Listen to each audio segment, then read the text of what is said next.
So thank you for making it for this panel. So I would first like to begin by asking a few questions to the audience, especially the women in this room. So how many of you, would have loved to have your smartphone, look a little trendier and smarter? Okay, okay. And how many of you have kind of gone to a party or a social do, and when you want to have a single malt, but the bartender forces you to have a sweet cocktail. So I'm sure that happens many a times to all of you. So, and similarly, all of us like to drive an SUV, and I found many, friends I have who have told me that, SUV is great, but the day they need to drape a sari, they find it very difficult because the height, it's too high. So jumping into the car becomes difficult. So we are all surrounded by stereotypes, and organizations are realizing that we need to break the stereotypes, and a great way to do it is to ensure that your workforce mirrors your consumers. So let's see what the stalwarts of the industry have to say. We'll start with you, Mr. Verma. You come from a very traditional sector company, and how important is it for your workforce to mirror your consumers?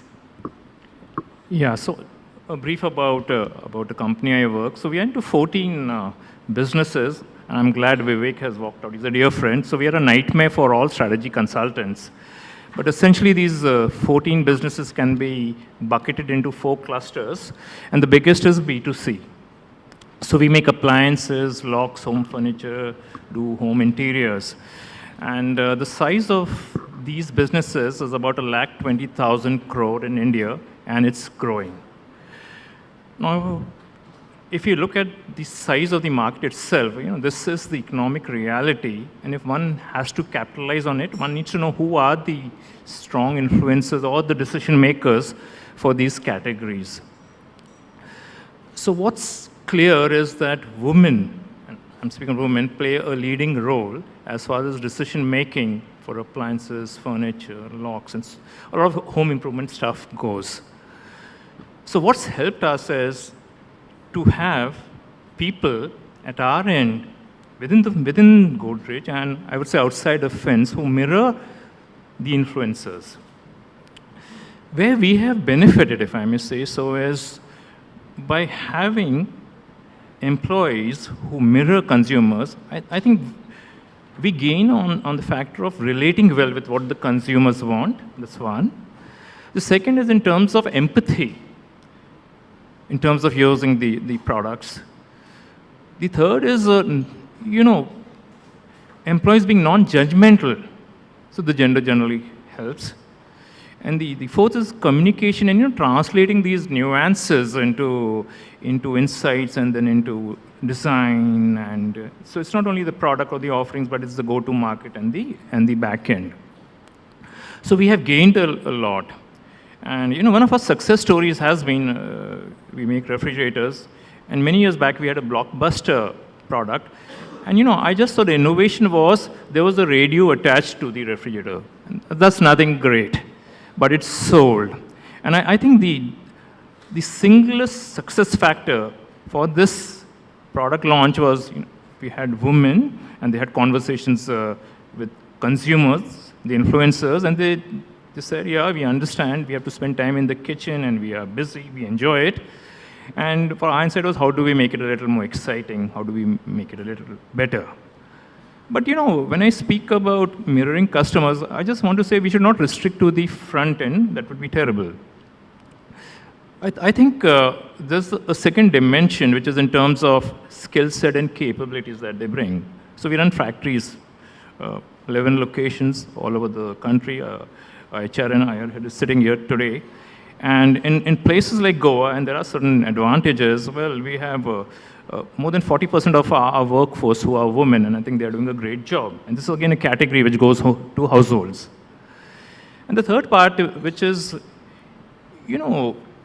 bringing in diversity, I think it should not be restricted to numbers. I think they need a voice, that's one. Number two is, I think when we look at diversity, at least in the company I work, it's the heterogeneity in thinking really helps. And then there are many more cases that I could speak about perhaps a little later. So having good numbers, but giving them a voice, and in making sure that they are in critical functions. So if I were to move away from the workforce, maybe more in the management categories, marketing is dominated by women, legal is dominated, audit is dominated by women. I think they do a great job. Thank you. Mr. Vishwanath, you help people attract the right kind of talent. So it'll be interesting to hear from you, how important is it for the workforce to mirror consumers? Thank you, and it's absolutely important. And let us look at which are the most advanced countries in the world, and let's say United States. It's full of immigrants, right? Almost 60–70% of the states is immigrants. And that's perhaps what has resulted in its being a market leader, developed nation. And look at some of the states also in India. You talk about Mumbai, very cosmopolitan. You have, and then you also have a few other states which have made progress. Some of the states haven't. So if you look at it, diversity breeds progress. It brings progress. And when you take another step back and look at what do consumers actually want? One, when they buy products or services, the first thing they want is good customer experience, right? And how do you get customer experience? When people in your workplace are loyal to the company and they are able to provide that experience to their customers. If you look at, again, consumers need innovative products. How can you get innovative products? It is only when you have creative people. The other thing is about, okay, I want it at a very competitive price. Only when your workforce is productive, you are able to make products at a very competitive price. So in a way, I think, I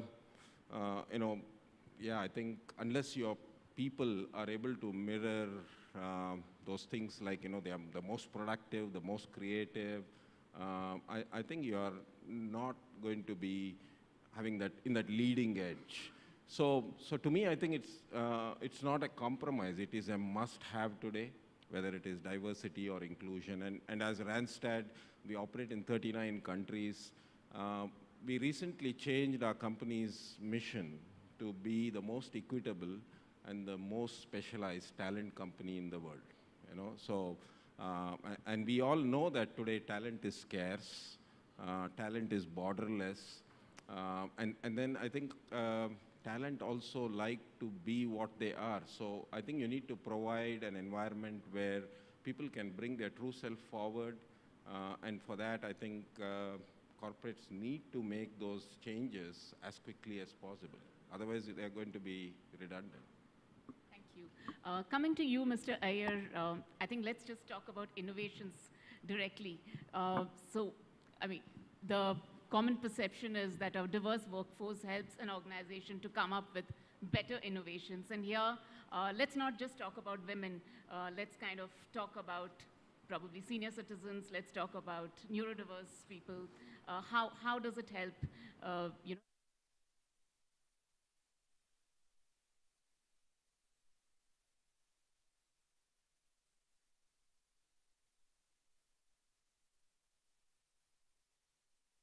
and women, maybe I can only say that now, in the last 1 year, we have seen our penetration on the women buying our cars from 7 to 15%. And then specific to SUVs, we have a GLA where now we have seen 25% of that car is bought by women. So actually my team is now seeing why, and I think your insights on the sari and the climbing, actually I will have to further deep dive into it, but it's increasingly, we see a lot of women also buying luxury cars, which is I think great for the country, and also that shows the transformation that's happening today. When you look at change innovation, we had this COVID lockdown and we were all connected on Teams and all those devices. we said we need to do a transformation of the way we do business. And the traditional automotive model was always, we had a dealer, we used to sell cars to them, they used to sell to the consumer. And that's when we said, if you want to change, I personally also feel that, never let a good crisis go waste, because that's the best time to change. We said, how do we change this business model? And here, our idea was to go direct to consumer. It was never done in India. It was done and experimented in some other parts. But then to achieve this kind of a radical transformation, we said we need to involve stakeholders. And we need to involve diverse stakeholders, because if we go to the traditional teams that we have in our company, they always resist it. They always say this can never happen, because an automotive company selling directly to consumers, how will you manage the sales pressures? How will you manage different topics? So what we did is, first we looked within our retail network, because they are closer to the market. We involved them in our project teams. Then we said that also from a diversity perspective, not only it was women, but also international diversity. So we actually got a couple of guys from Singapore and also from Germany, both extremes, because one is an Asian culture, which actually comes us with certain buying behaviors, and also we are basically a company out of Germany. So we said, let's also get some colleagues from there. And we formed a very different team with different age groups, which worked for 3 to 4 months. The best thing was they were able to be much more convincing that this is the way to go. If we would have followed the traditional route, we would have only met how it cannot be done, but we could find a very positive spirit with this group coming back saying how it can be done. And they challenged the status quo, and today actually we are now almost 1 year into the transformation. It's extremely successful. Many OEMs, even I heard in India, I was in some of the award function last week and even yesterday, and I could hear them considering a transformation in the business model. So I think these are proofs to say that if we don't have an inclusive, we don't have project groups which actually challenge the status quo, and that can only come with diverse views, not only from a gender perspective, but even region, I would say. The other example is, we are a company, a German company based in Pune for 28 years now, and so the workforce there a couple of years back was all Pune, typical Puneris, which also is great, a lot of engineers in the company, but then engineers, and the culture was revolving around the location, which is Pune. We also challenged that. We said, no, this needs to change, and we need a workforce which comes from different parts of India to start with, because our customers are there, and they need to represent different views. So apart from only looking at gender, which we are doing very significantly, we are also now shifting this focus to ensure we get diverse workforce. And I think Vishwanath made this point, clearly people from different parts, they also come with different perspectives and views. So these examples hopefully give some perspectives, and successful ones, to see why diversity is important and how it can help innovation within the company. Mr. Pudar, now coming to you. So by kind of not having, you're again a very traditional company, trying to modernize yourself now. So by, not having a diverse workforce, are you missing out on opportunities in terms of innovations, in terms of agility, a lot of other parameters? Are you missing out on, it's not just you, but in general, do organizations miss So I'll out? come back to that, Ajita. I just want to, build a little bit on the Yes. earlier question. And by the way, we are more diverse today than we used to be, Yeah. right? When I first joined the company, it was about 4 years ago. And when I first visited our R&D center, I went there, I just saw it's a bunch of engineers, it's a bunch of techies, and that's the world they think in, and you'd see our products, let's say it's a mixer grinder. They were thinking about how to make that more digital, put in IoT. You can have an app from your mobile phone to control your mixer grinder. Who wants to control the mixer grinder from with an IoT app from the mixer grinder? What problem are you from the mobile? What problem are you solving for? Complete disconnect to the consumer, because you're thinking like a techie, like an engineer, not like a consumer. And when we push these guys to go out into the market space and talk to our consumers, in this case mostly women, I don't want to stereotype that cooking is women, but that is the reality. And the women didn't care about that. They cared कि जब मैं mixer में मसाला पीसती हूँ, haldi comes out, and my white mixer becomes पीला, and I keep trying to scrub it, and it doesn't become clean. And that's the real problem, that in 3 months my mixer looks old. And then we've solved that. We've used material science. You have to use science, but created a stain-free mixer, and the polymer is created such that you piso whatever masala you want in it and it'll yet not be stained, right? So that's one example. I want to give you two more examples on how diversity plays a role. And since I have the benefit of my co-panelist from Mercedes, so I have a Mercedes car and I have another car. And I keep telling my daughter, she's about 20 years old, that take the Merc to drive. And she would keep saying no, right? And I didn't figure why she doesn't like to drive the Merc, but the other car, which is lesser good. And then one day she told me, the pedal of the Merc, the accelerator, is very high, and it's clearly designed by a man with long feet, right? And therefore, she just doesn't want to drive the car simply because that pedal is not suitable for her. So not even the SUV problem, right? And this changes the worldview because that's the last of the reasons I was thinking of why it would be. Third example, actually, I want to move this beyond diversity or reflecting the consumer is not about gender or LGBTQ, etc. only. It's, my previous company, I used to be in a media content company, it was Viacom. We had television channels, colors, etc. and we used to make movies, right? And I'm a I've been born and brought up in Mumbai all my life. And I would listen to these script narrations from people who'd come and present or pitch content to us, whether it's a movie script or television content scripts. And the best script writers, the best directors are always the ones that come from heartland India, from the grassroots. Because that's the real India, that's the real consumer. Who watches your film? It's not the guy in South Mumbai. It's the people, pan-India, etc. And when you listen to the stories of these writers, the ones who come from that setting are the ones who have real story with real depth. You listen to a story from a guy who's, lives in Juhu and narrates it. It's so flaky. He's trying to contrive. He doesn't have the real story coming in. So, the diversity is not just about gender, but also urban, heartland, rural, whatever else it is. You do have to cover bases. Do I have more time, or I want to come back to the traditional company part. So, the other challenge we are dealing with at Bajaj Electricals, we are an 80-year-old company.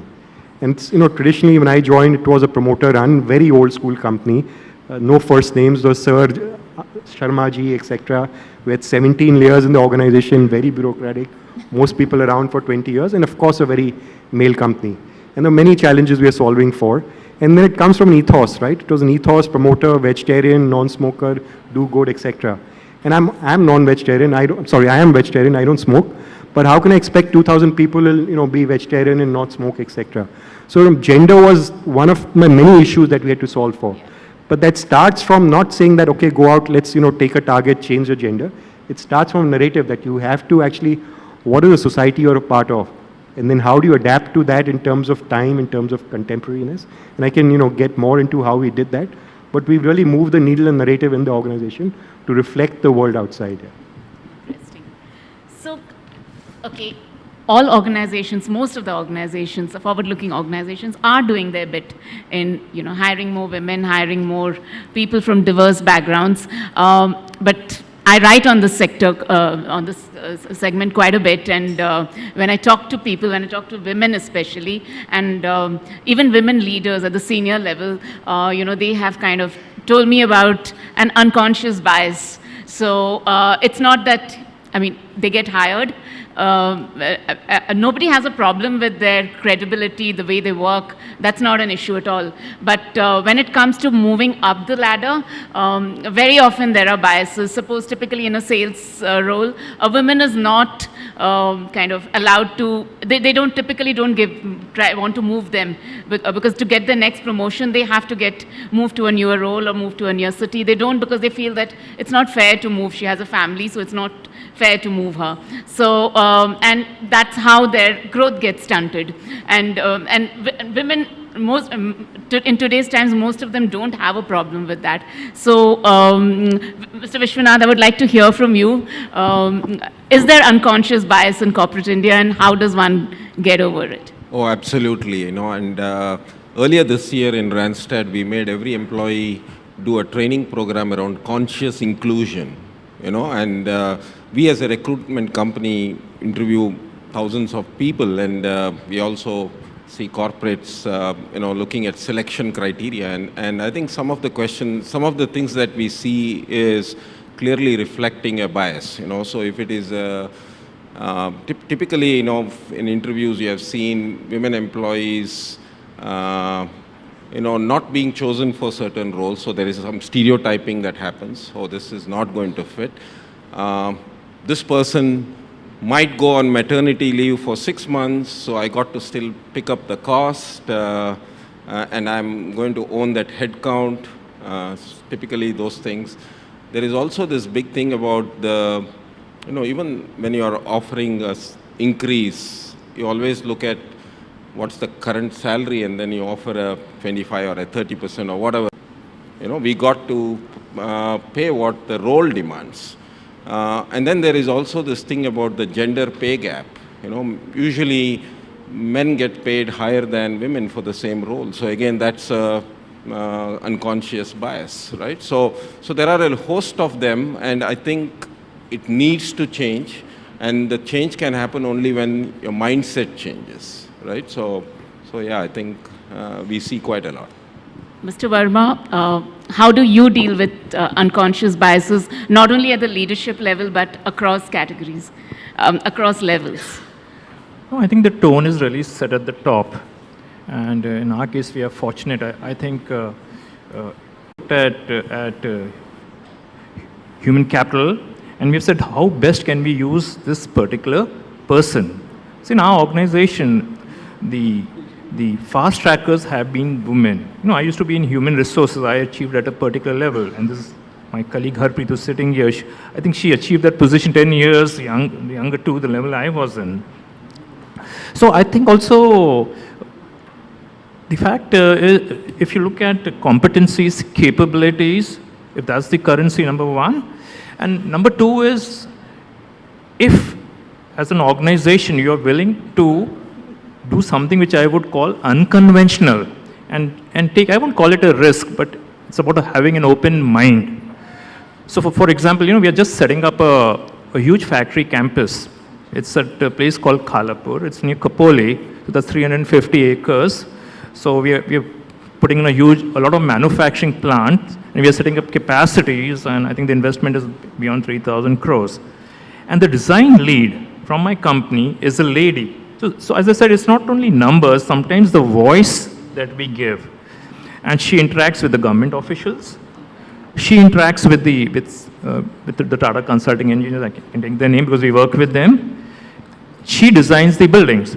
And she's been involved right from the purchase of the land to setting up the factories. And when she was designing the factories, I just asked her, I find something different. And the difference she brought in was, typically factory buildings are rectangular. They would be in greens and blues. And here we have a factory building which is in white and gray. To the factory building, there are offices, so they have a form. The way we have created open spaces outside the factory, instead of having a single open space, we have broken it up into pieces. So I think, to my mind, the willingness to give charge to people, irrespective of their gender or the places that they come from, that really brings in a lot of advantage. By the way, I do agree with like somebody else mentioned in terms of diversity. We recruit from 80 engineering schools all over the country, 80. We recruit from probably 25 business schools. We are in 11 locations, but even for the head office, that's what we do. And as long as we are open, as long as we look at competencies, as long as we leverage strengths, I personally don't see any problems. Mr. Iyer, how are you helping your women leaders go up the corporate ladder? Yeah, firstly, as I said, you said about sales and women not being there, but our global head of sales and marketing is a lady, Britta Seeger. So as an organization, definitely there is no conflict in the roles. But let's come back to India. And here I can say that we look at this at three levels. One is at the country, which is at Mercedes-Benz India. How do we promote? Second is we have a lot of stakeholders, our suppliers and our dealer partners. We have more than 2,000 people working there. And what can we do to promote diversity and gender diversity there? And the third is what can we do at the societal level to further encourage this? So firstly, we need to accept that women also like meritocracy. So that's something that within our organization we have to be clear. But we also need to be clear that they need some space considering the societal compulsion. So I think what is a big boon today in our company we can say is the work from home, a high level of flexibility, and this flexibility actually helps them to manage personal, professional life brilliantly. So we have on the one hand the advantage of getting diverse opinions and thoughts and challenges from them. On the other hand, we are able to provide those flexibilities which they have been actually asking silently for many, I would say, years, and we never acknowledged as an organization. Even within this, there is white collar, blue collar, and now we have kept that even within our, because we are 28 years in India, a huge manufacturing facility, it was predominantly men. So we took initiative now to induct on the shop floor women there. And then when we started, we inducted around 200 women in the shop floor.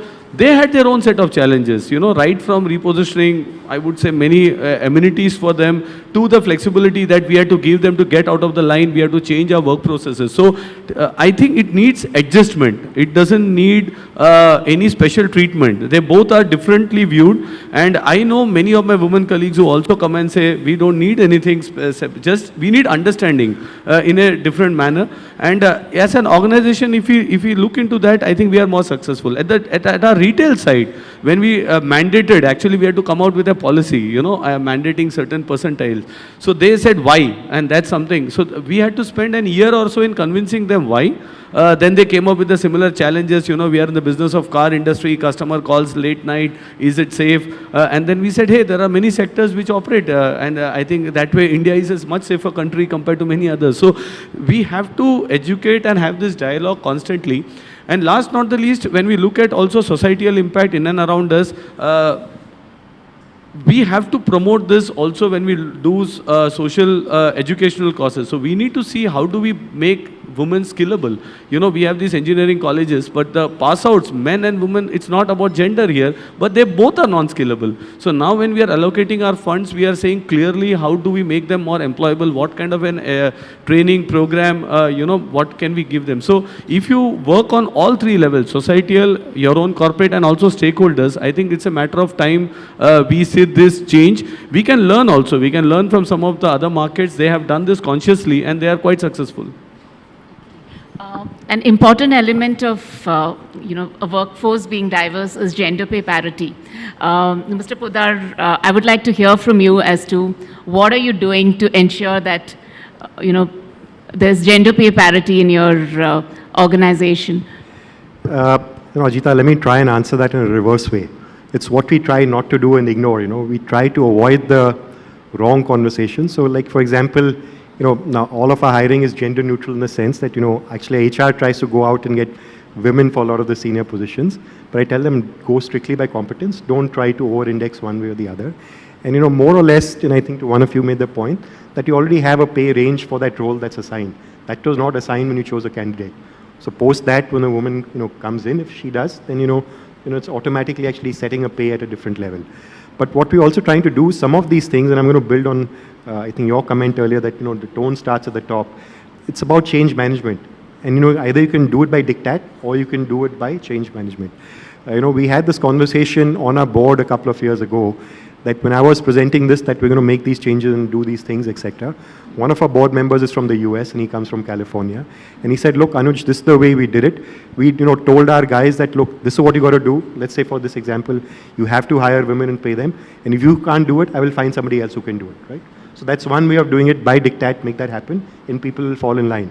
But guess what? When you do it by diktat, people will fall in line at that level one. But once a woman is in or getting the pay parity, there's going to be rumblings of, snide remarks elsewhere, etc. That is not going to give her the cooperation. So how do you actually not just get them or get them in or not just give them pay parity, but the bigger change management job is to create an ecosystem that genuinely embraces them and embraces diversity and makes everybody, in a way accepting of this diversity, right? So that's a change of narrative. I want to make one more comment, and some of this may not be the most popular comment. Sometimes the biggest resistance to this change or on women is women themselves. Very often, and I'll tell you a very specific issue we deal with, is when as we've increased the female workforce at our workplace, and then there's different dressing styles, the people commenting maximum on the dressing styles of women is other women. And I'm not going to psychoanalyze why that happens, but that's a reality, right?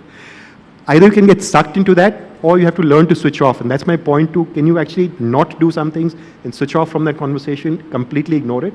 Either you address it, and sometimes when you go to address it, it becomes a bigger issue that consumes energy, versus just ignore that and move on to a different conversation. And that's a different way of change management. We've seen that at some point that dies down. And all of these issues that we're seeing, actually you just have to leapfrog ahead of them rather than just keep getting stuck there trying to deal with them in a, in that manner. Mr. Vishwanath, what are our organizations doing enough to ensure that there's gender pay parity? Well, I want you to talk to me from an industry point of view. sure. So one, what we see in the industry is obviously there are companies which are global companies present in India.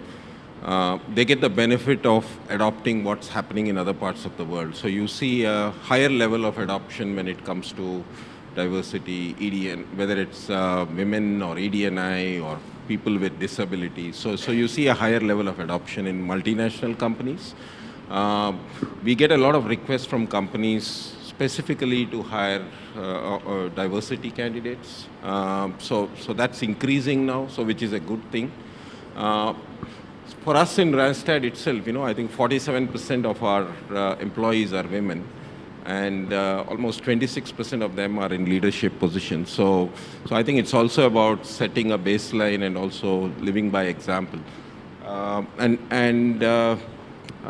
Obviously, I think it also, means that, 4 years in a row, we are Great Place to Work certified. We are in the top 50 best workplaces for women, amongst large corporates. So again, these are things which help in terms of driving home the message that, okay, this is something which becomes imperative. I think the most important thing here is the leadership and also the mindset that, okay, we got to make this. On the ED&I side, obviously, I think it's a little bit the LGBTQ plus hiring. I think it's about also the talent pool. Are they ready to work?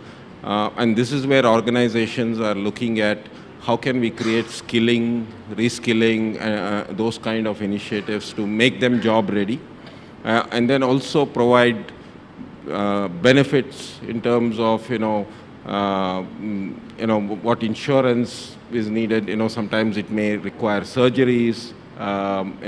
So I think these are things which organizations are now willing to provide.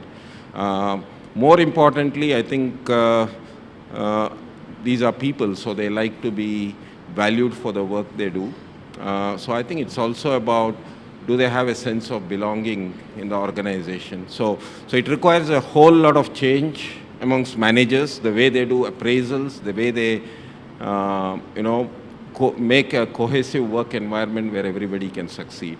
When it comes to people with disabilities, I think the big challenge is about, are our workplaces ready? In terms of both accessibility, in terms of the way we actually, set their KPIs, etc. So even that, I think there is a sweeping change that's happening. More and more organizations. I'm just out of a call with a client who wants to hire about 25 people who have disabilities. So I think progress is happening. It can happen faster, but definitely I think it's moving in the right direction.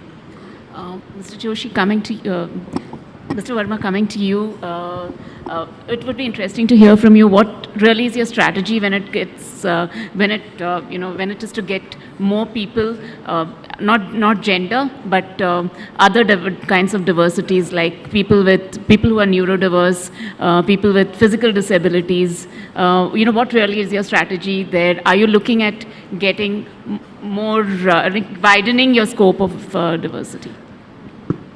Yeah, so I think so we follow two approaches. One is whenever we go for recruitment, and this is at the entry level, one is we have a geographical spread that helps.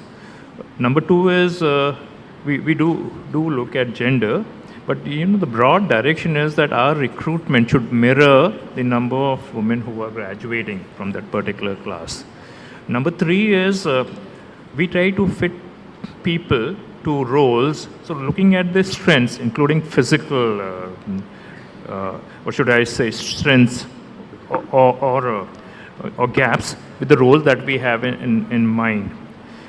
And at the end of the day, the competency lens is very strong. So I think our recruitment process is pretty stringent in terms of A, fitting people with role, and number two is in terms of making sure that they meet the threshold requirements in terms of both intellect as well as in terms of delivering on the job. And of course, there's a part about the culture fit and the value fit.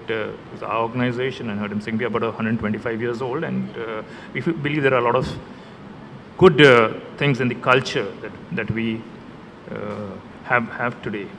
See, the other part, what we do is, and this is one learning that I've had, if we really want diversity, the belief should be that heterogeneity helps. And different kinds of thinking should be acceptable, number one. Number two, I would say scale helps. So you require a critical mass, if I may say so, whether it's people who are physically handicapped, or whether it's women, or whether it's XYZ. That really helps. And the third part is, what we've seen is, we need to have role models. So if you have somebody who's disadvantaged, but he's doing well, or you have a woman who's doing very well, that can be a strong, strong glue. So would you have any targets I'm not talking about women, but people with other kinds of, in terms of other kinds of diversities, like do you have any targets? Like HUL has set this target that by 2030, around 10% of their workforce would consist of people with disabilities and other diverse kinds of diversities. So would you have any The goals? answer is no. We just don't talk about quotas. We don't believe in quotas. It's strictly on capabilities and competencies. It's a different matter. And we're a manufacturing company, but I will tell you, perhaps, and we have about 14,500 people. Overall, we would have about 10% to 15%, diversity. But if I were to disaggregate in terms of geographies or in terms of function, the numbers are much, much more. I spoke about Goa. I could speak about on some other functions where we have people who are a little different, constituting more than 25% of the workforce. We have that. But there's no target, clearly, and we don't want to talk about targets because we don't want anybody to feel that they have been hired because they are special. Everybody who walks into our offices or onto our shop floor is super good. That's what we believe in. Mr. Iyer, what's your strategy when it comes to hiring people beyond gender? So I think diversity is part of the ESG goal. So not only in India but globally also. And first and foremost, we need to ensure facilities exist. As an organization, be for disabled or for challenged, and there are different topics there. So right from ensuring there is a proper workplace for them, wherein they don't feel out of place, to getting the sensitivity in the organization itself. And I think the best things are the examples. So we have a couple of, I would say, colleagues who do a brilliant job, and they are actually also growing in the organization, and that gives confidence to others also to respect them for what they do. So here it's not in general, for gender, yes, we are now driven by targets also, because otherwise we don't force it, it won't happen soon. But for other areas, it's not target linked, but more first trying to make proper, I would say, environment for accommodating these, be it for disabilities or be it for any other, even the elderly. At sometimes, we call them, the space cowboys. They retire, and can they be taken back for certain experiences? But there, I think it's more of the environment that we create, the facilities we give them, and the flexibility we give them. That's where the focus is. Coming to you, Mr. Poddar, you mentioned that your focus on diversity is rather recent. So ever since you have increased your focus on diversity, how has it impacted growth? Have you seen higher growth rates? I don't want to put it necessarily in the numbers, in the sense of numbers, because I think that would trivialize the point. I think it's changed our workplace for the better. Okay, I will say we have a power infrastructure business. It's only 2% gender diverse in terms of women workforce. But where we started addressing it, if I take our HR team itself, that's, I think, about 40+% women workforce. And I think if HR starts reflecting that diversity, in turn, they're the funnel to actually bring the diversity into the company. The second point I would make here is that, we are Bajaj brand, right? And I would put us, let's say, there are very few brands who can command that sense of scale or omnipresence in India. Godrej is one, Tata is another, where we are not just a commercial brand. We are, in a way, part of the Indian ethos in many ways, Indian families for decades and decades. And therefore, in a way, you are meant to be representative of the larger India. And can we take ownership and pride that we are not a company, not an organization, but we are, in a way, a reflection of this society or this country called India. And therefore, I come back to, can we move that narrative to a different conversation than a numerical metric conversation, because that, has a very different delivery. And if you do that, one more point I want to make is that D&I, when we talk D&I, we've set up a D&I council, by the way. Their job is not to make everybody feel welcome. Their job is to make everybody feel belonging. Because when you feel welcome, you yet think you're the outsider who's welcome into this organization. This is yours. This organization belongs to every segment of society, just like it does to another segment. So I think I'm coming back to a point that the mindset narrative in the organization needs to fundamentally shift to embracing that true diversity as a very open ecosystem. So I would like to get your closing comments now, but I would kind of ask you slightly different questions in the sense how, what are the two innovations that you're really proud of in the recent past, which you think was kind of, which happened because of a diverse workforce? Maybe Mr. Pudar, you can start and then we. How many of you have ovens at home? Almost everybody does. And I can bet your oven is either black or white or silver or chrome, right? We have two marketing leads. One is a male, one is a female. The female marketing lead, she came up with a rose gold pink oven, right? And I think, why not? Why should an oven be black or white or gold? And I can bet your life. And you look at the appliances across the world. You look at a toaster, they'll be in this, I don't even know the colors, sage, green, etc., etc. And our toasters used to be white and black. And as that starts happening, I think these are expressions of a different sensibility. But I think in terms of, to your point, products, we have many. I told you about the stain-free mixer. It's a rose gold oven that we have, and more such things that we're doing. And I think that's just changing our product profile significantly. Apart from color in terms of other functionalities, is there anything that you've done differently? Maybe at a higher level, I think the two innovations that I think we are very proud about. One is having a woman to head IR. So in India, I mean, 50% or more than 50% of workforce is blue collar. They're across 11 locations. Dealing with workmen, dealing with union is a very different ball game. So there's a bit about discipline. There are these long-term settlements to be signed. There are dealings with the government authorities. And we did it, I was about 6 years back, and the experiment has been very, very successful.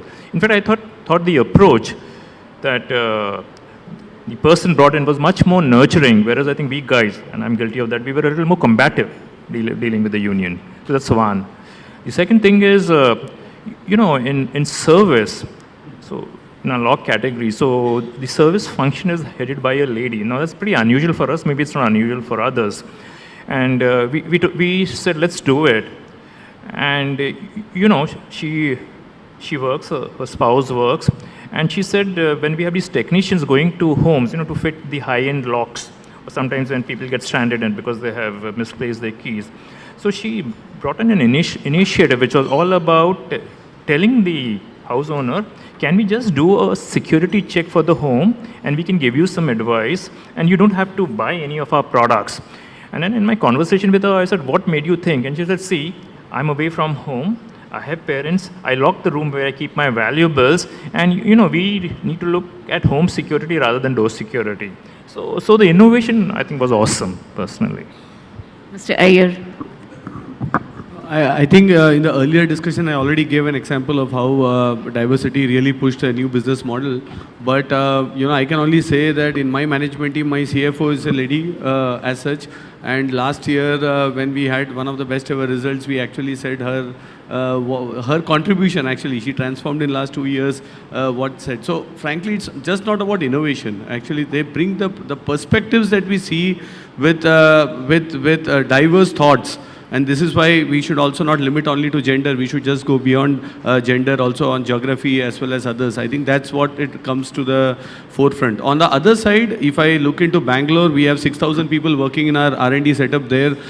We have a lot of women there itself, more than 20-25%. We have many of them filed patents from India on technologies which will be now taken worldwide. So, we take a lot of pride to say every Mercedes has an India in it, because it's all developed out of Bangalore. Many of the things are developed out of Bangalore from an R&D, and we have women colleagues who have filed patents, and they have been approved also as such. So, a lot of examples, but some of them confidential because innovations are for the future, we cannot share, but yes, they are all part of the ecosystem.